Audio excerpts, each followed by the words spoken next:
저 현재 어저께 이제 그런 소비자 물가 지수랑 소비자 네. 물가 지수가 다 발표가 나왔어요. 네. 제가 처음 출연한 날이 소비자 물가 지수 발표 있었던 날인 것 같아요. 제가 볼 때. 맞아요. 딱 정확히 한 달 한 달이 됐습니다. 됐어요. 여러분, 딱 한 달 됐는데 네. 시간이 그렇게 빨라요. 그렇죠. 벌써 이제 한 달이 됐는데 그때도 제가 말씀드렸고 지금도 아직 유동성 장세는 끝나지 않았다는 거거든요. 제일 중요한 건 그거죠. 유동성 장세가 끝나지 않았다. 계속 저- 이어지고 있는 거죠. 이어지고 있다고 네. 봐야죠. 계속적으로 유지되고 있다라고 우리는 생각해야 되는 것이고 네. 지금 현재 여러분들 제일 먼저 모든 사람들이 제일 생각하는 게 금리예요. 금리를 올리겠느냐 안 올리겠느냐. 모두들 주목하고 주목하고 있습니다. 있죠. 네. 근데 우리가 가만히 앉아 생각해 보면 금리가 지금 뭐 올라가겠냐는 거죠. 안 올라가요. 쉽게 올라가지 않을 그렇죠. 거죠. 뭐 올해 빨라야 올해 말일 것이고 내년 초 뭐 아니면 내후년을 생각하는 건데 금리를 생각할 필요는 없다는 거죠. 현재 부양책에 대한 FOMC가 지금 하고 있는 부양책을 줄이겠느냐 안 줄이겠느냐 그걸 얘기하고 있는 시점에서 네. 그 시점에서 테이퍼링을 하겠느냐 말겠느냐 그 단계일 뿐인데 이제 첫 단추도 안 잠갔는데 계속적인 금리 가지고 굉장히 공포심을 가질 필요는 없다는 거죠. 그러나 우리는 무섭다. 맞아요. 그게 네. 저희들의 마음이거든요. 그래도 그러나 우리는 무섭다죠. 그러니까 네. 거꾸로 생각해야 되지 않을까 생각해요. 모든 증시나 금융에 있어서 뭐 뉴스에 사고, 뉴스에 팔잖아요. 그죠? 네. 소문에 사서 뉴스에 파는 시스템인데 현재 이것도 똑같이 우리는 봐야 되지 않겠느냐. 그래서 어저께 소비자 물가 지수가 근원 소비자 물가 지수는 그렇다 치고 소비자 물가 지수가 YOY 그러니까 작년 대비 5월 대비 5%예요. 5%. 네. 5%가 넘어가면 조금 이거는 진짜 깊게 생각해야 된다고 생각했는데 사실은 어저께 채권 금리가 1.76, 1.78 찍다가 1.65 찍다가 어저께 급락해서 1.47까지 빠졌단 말이에요. 상승으로 채권이 시작했다가 빠졌죠. 많이 네. 빠졌단 말이에요. 작년 그럼 3월달 대비했을 때 올 3월 초에 1.3%대 시작해서 1.7% 올라갈 때 사람들이 그랬어요. 야 채권 금리 왜 이렇게 올라가냐고. 그러니까 또 이번에는 또 1.4%대까지 급락이라면 급락이죠. 빠지면서 사람들이 또 왜 이렇게 빠지냐고 또 걱정을 해요. 항상 걱정이에요. 우리는 항상 걱정입니다. 올라가도 걱정이고 나스닥이 올라가도 걱정이고 네. 내려가도 걱정이고 항상 걱정인데 우리가 생각해야 되는 거죠. 테이퍼링을 그러니까 테이퍼링이라는 건 우리가 너무 겁을 먹고 있는 거지. 뭐냐면은 돈을 안 풀겠다가 아니에요. 그죠? 돈을 안 풀겠다가 아니라 돈을 조금씩 줄여 나갈 거예요. 네. 그렇죠. 금리를 올리겠다는 얘기는 아직 하지도 않았어요. 제넷 장관이 한 말이 조금 우리가 깊게 생각해야 되는 거는 이번에 무슨 말을 했냐면 저번에 금리는 인상이 되어야 된다라고 발표를 했단 말이에요. 네. 대놓고. 그러면 그거는 무슨 얘기를 하는 건지 우리 생각 한번 해봐야 돼요. 이것을 패드를 압박하는 수단으로 쓰고 있는 뉘앙스인지 아니면 앨런이 한 말이 패드와 파월 의장과 백테이블 뒤에서 다 입을 맞추고 나서 시그널을 주고 있는 건지. 공격인가 아니면 그렇죠? 이미 나눈 방어를 하라고 결과인가. 예측을 하는 네. 것인지. 그래서 네. 우리나라도 지금 금리에 대해서 먼저 선반영하겠다고 얘기하고 있는 것처럼 네. 왜냐하면 버냉키 의장일 때 2013년도죠. 그 당시에 뜬금없이 얘기했단 말이에요. 터뜨렸었죠. 테이퍼링 할 겁니다. 헬기에서 돈을 뿌리다가 갑자기 우리 테이퍼링 할 거예요. 돈 줄일 거예요 하니까 발작을 했단 말이에요. 신흥국에서.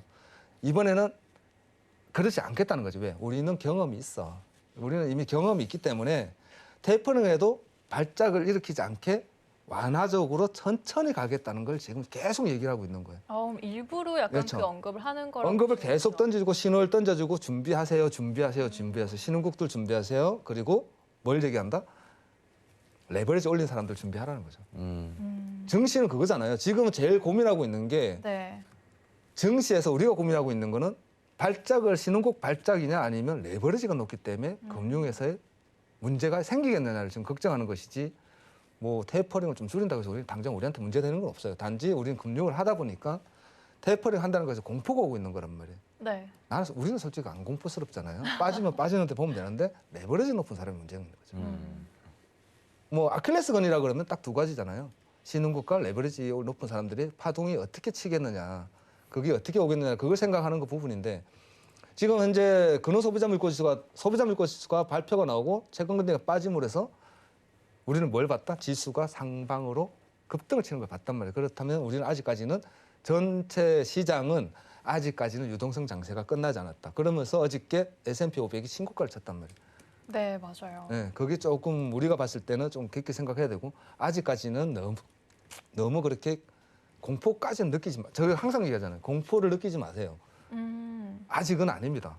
이걸 알려고 그러면 6월 FMC에서 회의를 나오고 정작 딱 중요하게 생각해야 되는 건 해설위원장도 얘기하시다시피 네. 8월 달 잭슨홀에서 발표가 있겠느냐. 그것만 주의를 하면 되지. 지금은 크게 뭐 다들 급하게 빠지는 걸 겁을 내는 것이지 그런 네. 장세는 나오지 않을 것이다라고 생각을 하고 있고 아직까지 유지가 될 것이다. 유동성 장세는 조금 더 유지될 것이고. 네, 일단 사서 걱정할 필요는 없다고 짚어주셨어요. 네, 그렇게는 생각하고 있고 그래서 오늘도 네. 우리는 나스닥은 상방으로 올라갈 것이다라고 저는 지금 분석을 하고 있습니다. 아, 그럼 매수 관점으로 일단 매수값을 어떻게 짚어주시면 될까요? 좀 현재 현 포인트에서 15분 차트 잠깐 볼게요. 15분 차트가 지금 60분 차트 제가 설명을 드렸죠. 60분 차트라 그러면 캔들 하나가 60분 동안 움직이는 크기예요. 크기를 제가 60분 지금 현재 양봉으로 오늘 우리가 관점을 딱 가져야 되는 거는 14,000포인트를 넘어가겠냐는 겁니다. 아, 14,000포인트요? 14,000포인트를 넘어가느냐 안 넘어가느냐에 대한 관점을 가지는 것이 제일 중요하다. 14,000포인트를 넘어간다 그러면 네. 계속적인 우상향을 칠 것이고 일봉상 현재 가파른 상승세를 유지하고 있고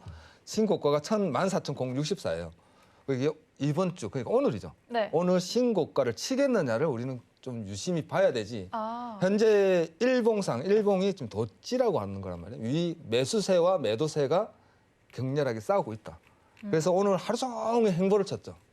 행보에서 움직임이 없었다는 거거든요. 네. 그래서 오늘은 미장에서 현재 새벽장까지 이어졌을 때 여러분들이 지켜봐야 되는 거는 14,600에서 어저께 S&P 500이 신고점을 쳤듯이 오늘 기술주의 매수세가 들어와서 우리가 신고점을 치겠느냐 안 치겠느냐 신고점을 넘어가겠느냐 안 넘어가겠느냐에 대한 관점으로 매수만 보는 게 유리하다라고 보고 있습니다. 알겠습니다. 신고점을 넘어가는지 일단 주목해 보실 필요가 있겠고요. 아까 말씀하셨습니다. 유동성 장세가 현재로서는 이어지고 있다고 알려주셨는데 해설위원님 더 덧붙여 주실 말씀 있으신가요? 네, 일단은 지금 이제 자세하게 좀 정리를 해주셨는데 네. 지금 유튜브 채팅창에 이제 한국금리 관련해 갖고 좀 얘기가 나오는데 지금 일단은 화면 보면서 좀 얘기를 하도록 할게요. 자, 미국에서 사실 이제 FOMC가 기준금리 인상에 대한 계획을 23년도 이후로 좀 잡고 있어요. 롱텀을. 금리는 사실상 여러분들 시장을 판단할 때 제일 중요한 게 뭐냐면 금리 인상은요. 재료를 다 뿌려요. 이미. 재료를 뿌린다. 무슨 뜻이냐. 충분히 예측 가능하다는 겁니다. 아, 금리 인상이 시작될 때쯤에는 이미 다 확실히 네, 알고 있을 네, 상황이다. 네. 왜냐면요. 중앙은행의 역할은요. 기준금리 인상에 대해서 이제 중앙은행의 역할이 뭐예요? 시중은행의 어떤 기준금리를 정함으로써 플러스 알파윤에서 이제 어떤 적절한 이제 가상금리에 대한 플러스를 알파해서 금리에 대한 적절한 수준을 유지하고 유동성 공급하고 축소하는 역할이에요. 네. 굉장히 간접적인 형태란 말이죠. 자, 금리 인상이라는 거는 사실 어떻게 보면은 시장 반영에 크게 영향을 끼치지 않습니다. 실제로 금리 인상을 한다고 해서 시장이 그날 막 요동치고 이러지 않아요. 네. 왜 그러냐면 중앙은행은요. 여러분들이 아셔야 되는 게 중앙은행은 그렇게 갑작스럽게 발표하지 않습니다. 자, 한국 지금 은행이 이번 달 금통위에서 이제 질문보다는 금리 인상 못한다 이런 얘기가 나와가지고 정확하게 잡아드리고 싶은데 이번 달 금통위가 열렸었죠, 여러분들. 금통위에서 재료를 뿌렸습니다 이미 기준금리 인상에 대한 가능성. 자, 지금 내용 한번 보면서 가도록 할게요. 자, 올해 4분기 우리나라는 4분기 이제 기준금리 인상에 대한 개시 가능성 이미 시사하고 있어요. 이번 달 금통위에서 발표가 나왔기 때문이에요. 이만큼 6개월 뒤, 올해 연말이죠. 4분기면 6개월 뒤지만은 미리 재료를 다 뿌려놓습니다. 그 가능성을 시사하고. 지금 모든 어떤 증권사 리포트라든가 그런 부분은 한국은행이 야 원래는 내년 정도 좀 예상을 했는데 야 이거 빠르게 하겠구나. 올해 4분기에 금리 인상 가능성 확대 폭이 열렸다. 이렇게 판단하고 있어요. 자, 그럼 무슨 뜻이냐? 1번. 자, 한국은 미국보다 선제적으로 대응을 하고 있다는 겁니다. 선제적으로 대응을 하고 있다는 거고. 두 번째는 뭐예요? 여러분들? 두 번째는 금리 인상 전에 미리 재료 다 뿌린다는 겁니다. 자, 이 출구 전략에 대해서 골드도치 마스터님께서 얘기하신 게, 자, 테이퍼링이 뭐예요? 채권 매입 축소죠. 채권 사는 거를 한 달에 1,200억 달러씩 사고 있는데 우리나라는 채권 매입을 하고 있지 않아요. 미국이 하고 있는 거예요. 미국은 너무 상태가 안 좋았기 때문에 네. 달러를 공급하기 위해서 진행했던 방향이에요. 대규모 채권 매입. 우리나라는 안 했습니다. 근데 미국 같은 경우는 금리 인상 전에 먼저 채권을 아예 다 매입하는 걸 중단하고서 그다음 6개월 뒤 이상의 금리 인상하는 게 순서예요. 근데 테이퍼링을 한다는 건 뭐냐면 어쨌든 이거에 대해서는 반박은 없단 말이죠. 미국에서 올해 테이퍼링 할 건가? 이거를 논쟁을 하진 않아요. 안 그래요? 마스터님? 너무 당연한 거거든요. 왜냐면은 할 걸 누구나 다 알고 있는데 언제 하냐? 그렇죠. 8월에 하냐? 6월에 하냐? 7월에 하냐? 그거 갖고 지금 지표 가지고 싸우고 있는 거예요. 정확하게 얘기를 하자면은. 시기에 대한 그런 그죠? 시기에 대한 거죠. 흐름인 네. 거죠. 그렇죠. 그게 증시에 즉각적으로 반영이 오는 거고. 자, 지금 유튜브 채팅창에 우리나라 금리 인상 못합니다. 이런 발언하면 안 됩니다.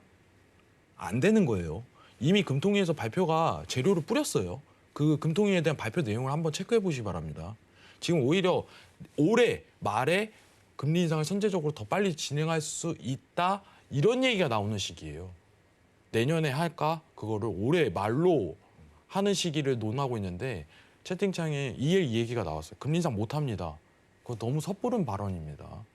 좀 내용을 한번 확인해 보시는 걸 권유드려요. 아시겠죠? 자, 오늘 제가 이거에 대해서 갑작스럽게 내용이 나와가지고 좀 정리를 해드렸는데 일단은 맞선님께서 어떻게 보면 채권 매입 축소에 대해서 좀 정확하게 얘기를 해주셨어요. 근데 일단은 오늘 나스닥 어디서 봐야 돼요? 매수를? 오늘 매수 네, 그 얘기를 안 했네. 네. 자, 오늘 매수 타이밍은 솔직히 말하면 제가 봤을 때는 매수 타이밍은 솔직히 지금 놓쳤습니다. 11시 봉에 양봉을 쳤을 때 그리고 틱 차트에서 우리가 그러니까 매수 포지션이라고 그러죠. 매수 포지션을 잡았을 때 우리는 밑에 자리. 뭐 물론 지나간 차트 갖고 얘기하면 뭐 하겠냐라고 말씀드리겠지만 저라면 11시 봉에 양봉을 새로운 봉이 생겼을 때 매수 포지션을 잡았으면 제일 좋았겠다라는 생각을 들고요. 그리고 나서 현재 13,986포인트가 넘어간다면 지지를 받아준다면 돌파하고 눌림을 줬을 때 요 추세 지지 라인이 있죠. 요 추세 라인이 돌파가 나왔다 안착이 된다 그러면 그 자리에서 한번 다시 추격으로 따라 들어가는 포지션을 잡아주시는 게 좋아 보인다라고 생각이 듭니다. 현재는 원래라면 오늘 시가이죠. 13,975포인트에서 늦어도 따라가는 거나 아니면 바닥에서 잡은 무조건 낮은 검에서 잡는 게 제일 좋잖아요. 그러나 우리가 매일 우리가 신도 아니고 그잖아요.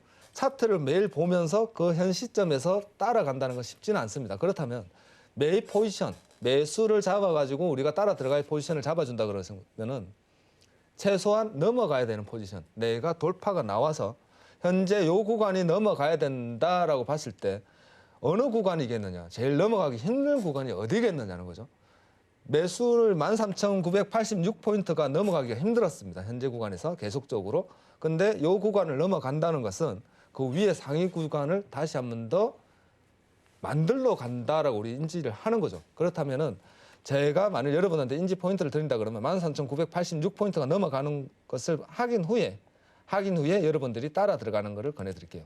요 포지션과 제가 체킹을 해드린다 그러면 요 포지션에서 돌파 값을 주고 넘어가서 시가를 넘어가는 거를 고점을 넘어가는 것만 확인해 둔다 그러면 오늘 매수의 포지션 값은 고점으로 계속적으로 우상향의 패턴을 가져가 보는 것도 좋아 보인다라고 저는 판단이 되고 있습니다. 현재 구간은 그러네요.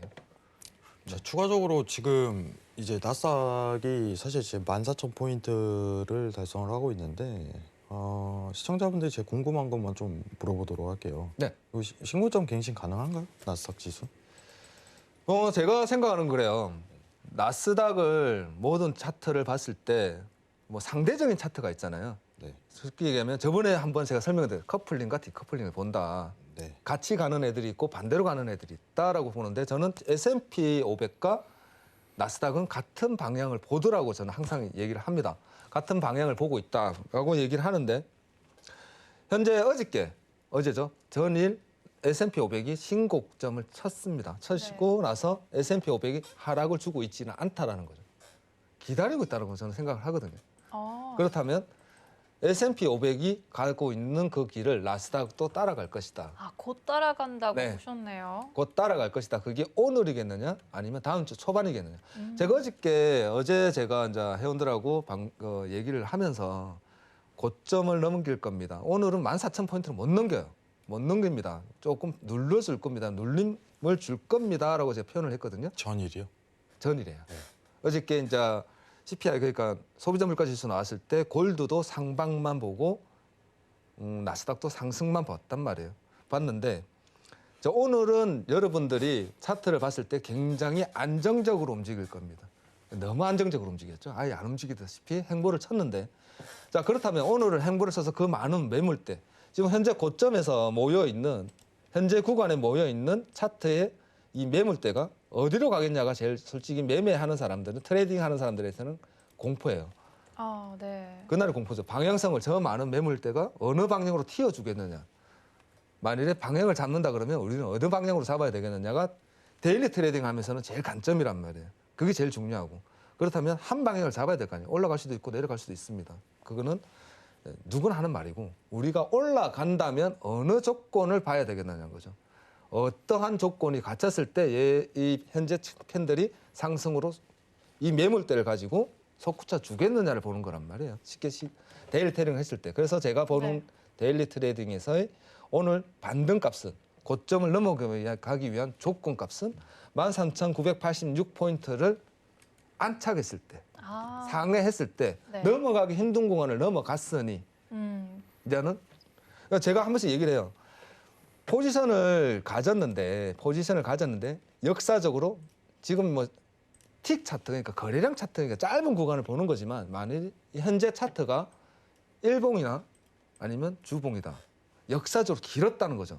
근데 이 구간을 넘겼습니다. 넘겼으면 그 누구라도 따라 들어갈 수 있어야 된다는 거죠. 매수의 네. 타이밍이네요. 타이밍이죠. 이제는 넘어갔으니 손실이 나더라도 따라 붙어야 된다는 거죠. 아, 트레이딩 한다는 사람들은 누구나 그 정도의 기본자 트레이드를 갖고 있는 거죠. 네. 요 구간을 넘어간다면 나는 무조건 따라갈 거야. 손실이 나더라도. 그런 구간이 지금 오늘 여러분들 트레이딩 관점에서 봤을 때는 13,986포인트라고 저는 보여지거든요. 물론 여러분들이 바닥에서 밑에 점에서 잡고 올라와서 돌파하는지를 기다린다면 정말 마음 편한데 우리는 그렇게 잡을 능력이 다들 있는 건 아니니까. 만일에 여러분들이 관점을 가지고 본다 그러면 13,986포인트를 돌파하고 안착했을 때 따라 들어가서 돌파로 다시 상승값을 보는 게 제일 안정적인 매매 트레이딩이다라고 보여주고 있습니다. 13,986포인트 네. 잘 유의하시면서 만약 그 시점을 탁 넘으면은 이제 매수 관점으로 이제 모두가 들어가도 된다. 안심하고 돌아가도 된다. 이렇게 말씀. 안심하면 안 되죠. 완벽한 다- 안심은 그렇죠. 아니지만 모든 것은 네. 모든 매매는 가능성을 열고 들어가도 된다. 승부값이죠. 승률을 네. 올라갔으면 이 현재 가격이 더 상승을 주겠느냐 아, 아니면 하락을 주겠느냐 퍼센테이지를 나눴을 때 네. 몇 프로 50% 이상의 확률이 있겠느냐 50% 이하의 확률이 있겠느냐를 보는 것인데 네. 제가 봤을 때 저 관점 지금도 못 넘기고 있잖아요. 이것도 지금 현재도 못 넘기고 있는 이 관점에서 이 관점에서 13,986포인트를 넘어간다는 거죠. 강한 힘을 줬다는 거죠. 끌어올렸다는 거거든요. 그렇다면 추세가 위로 올라가겠다는 거죠. 아, 그렇게 트레이딩을 잡아보시는 게 중요하다. 현재 관점에서는 위아래 알 수가 없잖아요. 그죠. 지금 현재 자리에서 지금 매매를 못 들어간다는 거죠. 지금 현재 자리에서 매매하라 그러면 만일 제가 지금 매매를 저보고 하라 그러면 저는 한마디 할 것 같아요. 나는 안 할 건데. 항상 얘기하지만 저는 안 할랍니다. 마스터님도 네. 조심하시는 그런 구간이 있는 그렇죠. 거군요. 네. 안 해야죠. 안 할 줄도 알아야 되는 거예요. 지금은 안 하고 관망을 하되 밑에서 잡고 있는 사람들의 약간 롱 포지션을 갖고 가시는 분들의 확장값, 돌파값을 기다리는 구간이고 네. 그 기다리는 구간이 제가 봤을 때 13,986포인트라는 것이고 13,986포인트가 넘어갔을 때 추세가 터져주지 않겠느냐고 표현을 합니다. 그래서 제가 여러분들 관점에서 봤을 때는 13,986이 넘어갔을 때 한번 손절이 나더라도 한번 자신 있게 붙어보는 것도 좋아 보인다라고 저는 판단하고 있어요.